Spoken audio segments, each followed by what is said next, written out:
Hey, Stacey and a Stronger Faith Ministries. So my name is Stacey Swick. I'm from Ponca, Nebraska, and I never thought I'd be one of the people sending in a video to share, but I'm going to go ahead and try to do this as quickly as possible. I'm not a great video person, but anyway, I started listening to your channel, I would say maybe 6 to 9 months ago. So I've been listening to so many amazing stories and testimonies that have been super encouraging. I absolutely love that you guys have this ministry and that you go on here and share and bring hope and teaching and lessons to so many different people. That are listening in and tuning in and just being encouraged in their faith journeys wherever they're at and whatever things they've been through. Every single episode I've ever listened to has just been such an encouragement. So thank you for doing this ministry. As I said, I've been listening in for probably 6 to 9 months. Today I was getting ready for work and I was listening to one that I hadn't seen called Only God Could Do That. And it's Ann and Thomas Bugg. So I was listening to their story this morning. And I was listening and it was like, whoa, this hit really, really close to home. So 1 year ago, we have 4 kids. So oldest is a son, and then we have 3 girls.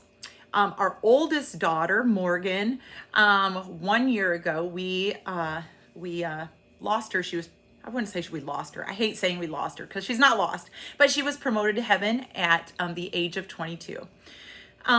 So her story, just a lot of similarities between their story and our story. So out of the blue, completely out of the blue, at the age of 20, Morgan was diagnosed with a very rare cancer. She was diagnosed with a neuroendocrine tumor that showed up on a CT scan on her pancreas. And at that time, when they discovered it, she had been struggling with different little symptoms for the probably 3 years prior to, 2 to 3 years prior to that. But everything was always attributed to, maybe some acid reflux or maybe gallstones or maybe just all these other things, what would you say, digestively. Nothing was ever found out. Until she had a very major pain attack that put her into the ER, which this doctor finally called for a CT scan that she had never had done before, which revealed the mass on her pancreas that had already spread to her liver. She's a young, active, vibrant, healthy, exercise science was her major in college, loved God, vibrant, really deep-rooted in her faith, love meeting new people. Her favorite things are working out, going to the gym, eating healthy, having coffee with friends, Bible studies. She's a part of so many groups. She just loves interacting with people and sharing Jesus with everybody that she comes in contact with. Just kind of a one-of-a-kind young lady. And so for this to pop up on our radar screen was completely a shock. It was completely a shock. Never in a million years would I've ever thought I was going to get a phone call that included the words oncology, cancer, these treatment. Never in a million words. Million. I can't even talk. I'm so sorry. In a million years. So, and we're just like, we live out on a farm. We're out in the country. Very natural people, that naturalistic, we just like holistic, we like all natural things. We have a garden, we eat healthy, all these things. So it's the least thing from our minds that we would ever have a kid get diagnosed with cancer. However, because of our family's strong faith, our involvement in ministry, church, all of these things, we were able to walk through this journey in ways that I never, ever would have imagined. I think it's a parent's worst nightmare is hearing that your child has a terminal disease that is incurable, and the prognosis that was given was 1 to 3 years of life. after this happened, Morgan, because she is such an outgoing social person, loves Jesus, loves spreading the gospel, loves sharing what God speaks to her, she decided to create an Instagram account called One God One. So One God, O-N-E, God, G-O-D, One, W-O-N, One God One. She wanted to do an Instagram page to keep everybody, I guess, informed on her whole entire journey. She wanted to share all the things that God was speaking to her and all the encounters, the dreams, the visions, the everything that God was speaking to her throughout this whole journey. And of course, all of these things are what fueled Morgan's faith in order to walk through this horrible, horrible thing, but with complete and utter faith. Not that she never ever had struggles, because there were definitely mental battles and spiritual battles in the middle of it all, but God came through. I can't even tell you. I kept a journal that is so thick of all the stories, because I really wanted to keep track, because we believed with everything in us 100% Morgan was going to be healed. We just knew it. We just believed it. God spoke it from the beginning. We just knew she was going to be healed. And so this whole journey of faith, it could have been fear. At moments there was fear, but God gave us, our whole family, speaking to my other daughters, showing them things, me, visions, dreams, crazy, amazing spiritual encounters where I was in one location, Morgan was in another location, but we experienced the same thing together. The Lord allowed me to see what she was encountering. There were so many things that happened that God did for us in this whole process as we walked it all out. And so the reason I'm sharing this, even this testimony with you, is because Morgan, till the day the Lord took her, we believed 300%, whatever you want to say, that for sure God was going to heal her here. And that was going to be part of her testimony, to bring people to the kingdom, was through her healing testimony. And we had lots and lots of followers on social media. So many, we had this ginormous, huge army of people praying. We had people praying from all over the world. Other countries were praying for Morgan. So many people heard her story, and were following along and listening to all the updates and hearing the exciting things that God was doing as I continued to share. And Morgan shared on Instagram, through Facebook, and hers also got shared on Facebook. But God brought an army of people around us. And so he gave us a platform to really speak out his goodness, his faithfulness, his promises, all these amazing supernatural things that God was doing, and how he was meeting us and giving us grace and strength to walk through this whole journey with Morgan. So anyway, 100% we believed she was going to be healed here. We did all the things. My husband's an elder, at the church, pastor. Morgan was prayed for. She was anointed with oil. We spoke out. We prayed words of faith and scriptures and healing scriptures. We did communion. We plead the blood of Jesus. We did inner healing. We did deliverance. You do all the things that you feel like you need to do in order to stay the course and maintain the faith that you have of believing beyond a shadow of a doubt that God was going to heal her. So the reason I'm sharing this story, because it turned out in the end, completely different than what we expected. Honestly, it felt like the rug was kind of pulled out from under us, but it didn't stop our faith. We've never, ever wavered in our faith, and believing and trusting God, no matter what. And even now, it's unbelievable, the stories that we are getting from people that we have never met, people that Morgan never met, people that were impacted and influenced by Morgan's life and by her journey, that never even knew her. And obviously the people that God put around us, our friends, and then this network of people that God placed around us. So many testimonies, so many stories. My other daughter was up at college throughout this whole thing. There was college kids that were all affected by this whole thing. Obviously our church, our community. Oh my goodness. We live in a small community. which is like a family, but all the surrounding communities, people from all over the place, far reaching in other states, like I said, other countries. I mean, Morgan's story went a long ways. And Morgan said from the very beginning of the whole entire thing, she said, Mom, this isn't about me. I know this isn't about me. I know God's going to take care of me. I know I'm going to be just fine. But this isn't about me, Mom. This is about what God wants to do in the people that are around me. And I have so many stories of things and ways that God came throughout this whole journey, specific, amazing ways. And my biggest prayer throughout the whole thing was that God would continue to speak to Morgan. He would never stop speaking to Morgan. And that's what he kept doing. He just kept on. I mean, whether it was through visions, whether it was a dream, it was an encounter, it was a prayer meeting, it was a healing, it was an altar, it was a worship time. It was so many people, so many things. Morgan, she ended up graduating from college because it all started when she was in college. She walked through her college. She graduated.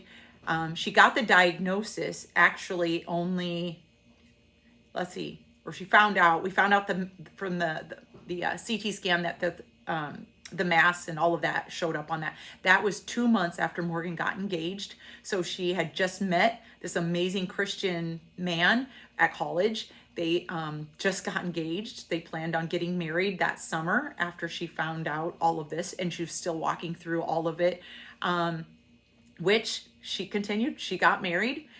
She had ministry plans to go down to Georgia with Summit Ministries, and she was going to be a leader. She did it. They got to go on a honeymoon to Costa Rica.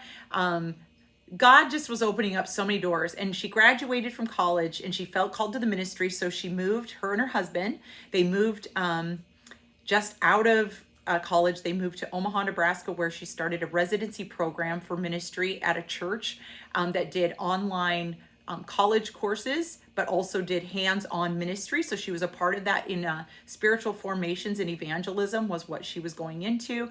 So God opened so many doors to connect her with so many people. It was a big church. It is a big church. It's an awesome, growing, lots of ministry. So that's where she was.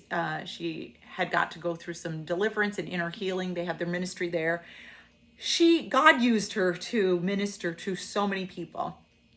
And so we knew that God's plans weren't over for her yet, and her new husband.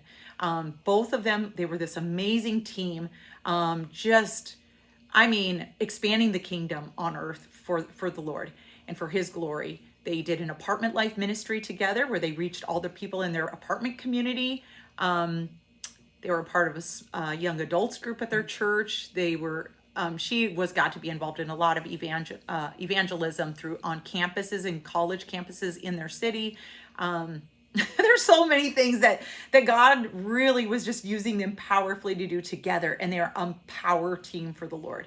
So even to the last moments of her life, she was believing for God to come and heal her. And he did heal her, not the way that we anticipated or believed for. God taught us so many things in this whole journey. And I guess, I'm sorry, I've said this about 3 times now. The reason I wanted to share this story is because after her promotion to heaven, one of the biggest struggles I've had as a mom, and not just as a mom, but as a believer, is that we did everything we could do, and we believed more than 100% that it was going to happen. She was going to be healed. We did the scriptures. We did the declarations over her. We spoke to her body. We did all the things, but God had a different plan. Obviously, cancer is not God's plan, but sometimes I think God sees the much bigger picture, and I never ever hear people talking about the what if they aren't healed? What if you've done all the things and you believed with more faith than a mustard seed? What if you do all those things and God still doesn't answer the way you thought he would? And for me, I would love to hear those stories of people that the things don't work out the way that they believed for, but yet God had a huge plan in all of it.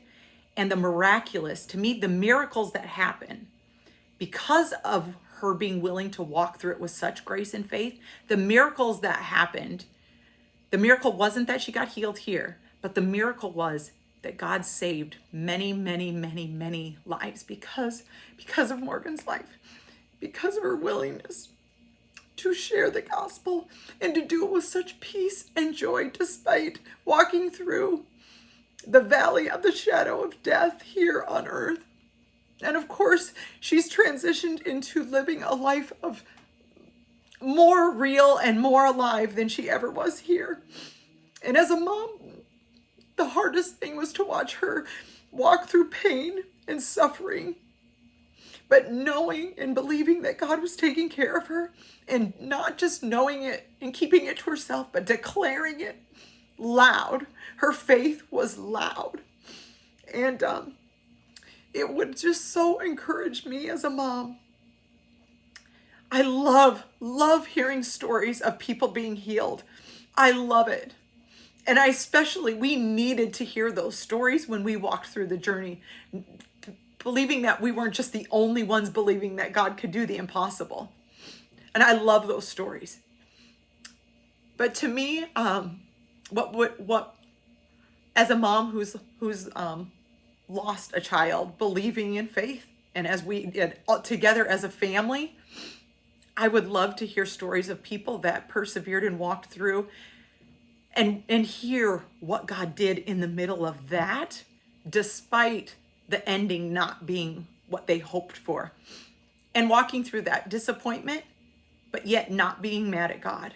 When Morgan passed, we grieved the loss of her presence here with us, because we're a really close family, very, very close family. Morgan's favorite things to do were always when we could all be together as a family and do family things. So it's been a big loss. But even my kids and Jeff, my husband, and I, after Morgan passed, we were so distraught and sad to not have her here physically with us. But all of us said the same thing. All we can do is worship God. All we can do is worship him because he's so good. And he carried us through, giving us more strength and more encounters with him than we've ever had throughout our entire life. This hardship, this trial allowed us to encounter God on a level that we've never encountered him before. And so it truly has been a gift, even though I don't know anybody who would ever say that cancer is a gift, because cancer itself isn't. God was the gift in the middle of cancer.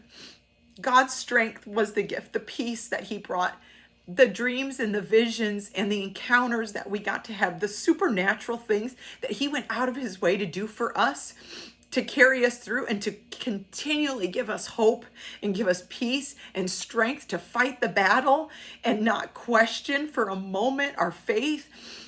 That was the gift. That was the gift.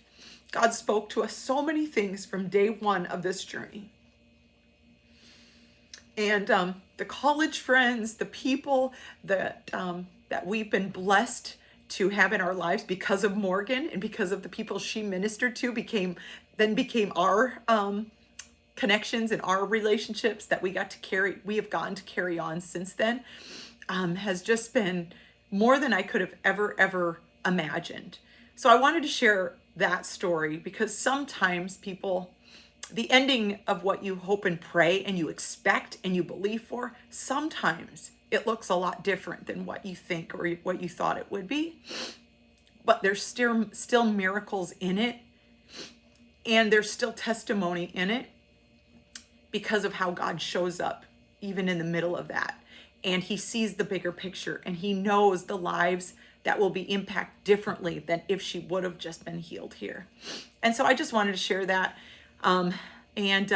Yeah, like I said, I have a journal full of stories and just things that God did in this whole journey. And because of it, I feel like God has expanded the ministry opportunities that we have to share our faith with so many people and hopefully bring hope and encouragement to those that are walking through difficult trials, and that they can persevere with Jesus, giving them more than what they ever thought they would need to get through. Thank you for listening to my story and my video. I appreciate your ministry. God bless.